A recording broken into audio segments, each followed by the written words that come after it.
Olá pessoal, boa tarde, como estão? Bem-vindos novamente aqui à minha página, meu perfil, do Instagram. Eu queria compartilhar hoje com vocês algumas coisas que eu tenho pensado sobre primeira entrevista em psicanálise, contrato, pagamento e perguntas, que os pacientes ou os entrevistandos usualmente fazem para a gente.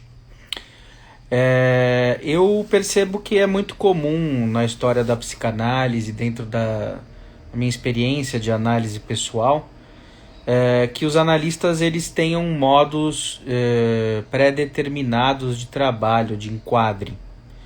Ou seja, eles já estabelecem quanto eles vão cobrar, eles já estabelecem questão ligada a pagamento de férias, eles já estabelecem quando que o pagamento vai ser feito, eles de alguma maneira não respondem perguntas ou se sentem às vezes até incomodados quando o paciente ou o entrevistando pergunta coisas para eles.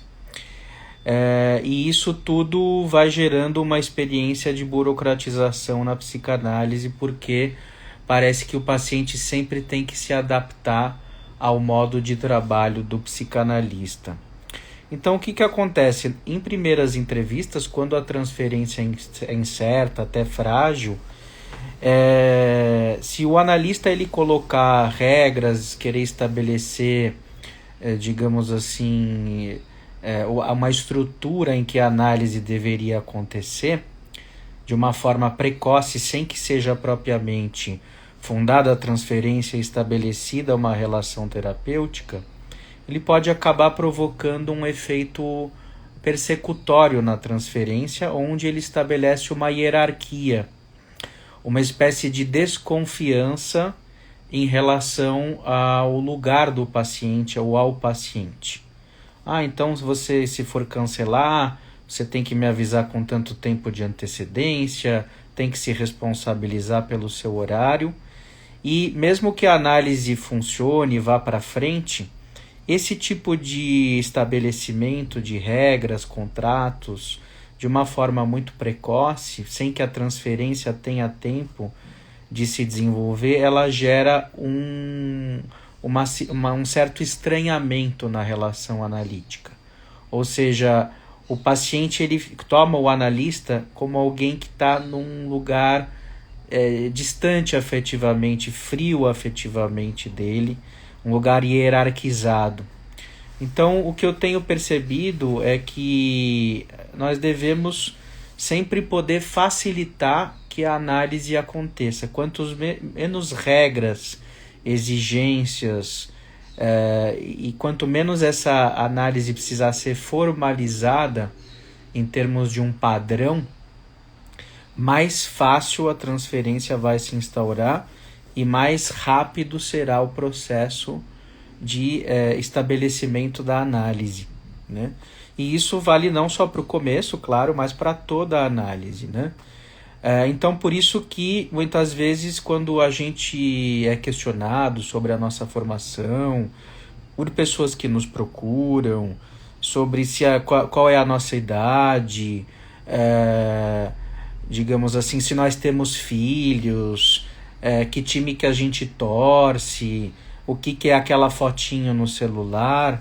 Enfim, quando nós somos questionados sobre isso, é muito importante que a gente possa ter a humanidade de responder, porque afinal de contas a psicanálise é o quê? É uma forma da gente se humanizar cada vez mais, se desvencilhando dos nossos ódios, dos nossos rancores, dos nossos atravessamentos sexuais e neuróticos, Então, é importante que o analista ele revele a sua humanidade, que ele está ali como sendo uma pessoa também, tanto quanto o seu analisando, ele não é melhor nem pior do que ninguém, Então, é claro, se o paciente perguntar que motel você frequenta, qual a sua orientação sexual, que posições você gosta na cama, claro, aí a gente precisa talvez fazer uma brincadeira ou perguntar de onde vem aquele interesse, Mas digamos que de modo geral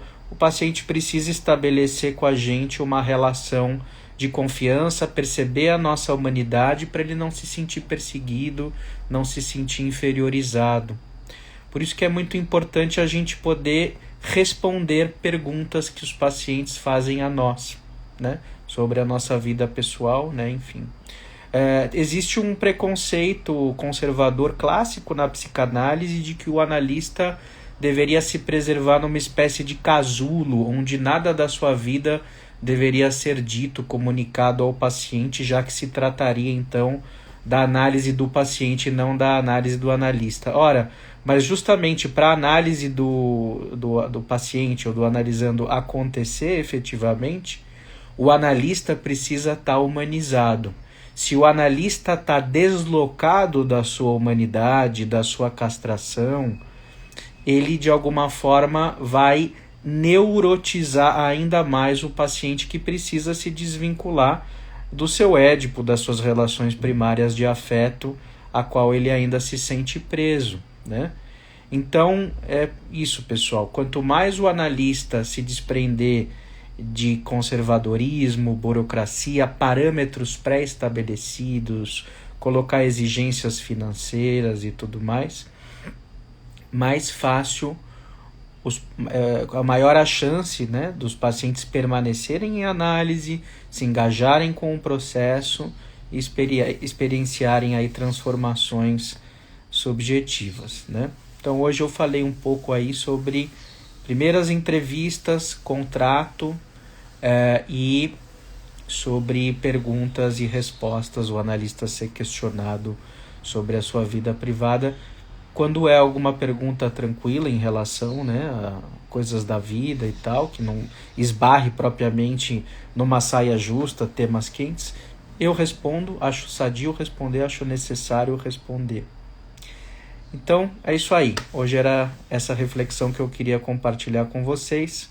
Bom final de semana a todos e até o próximo vídeo. Um abraço.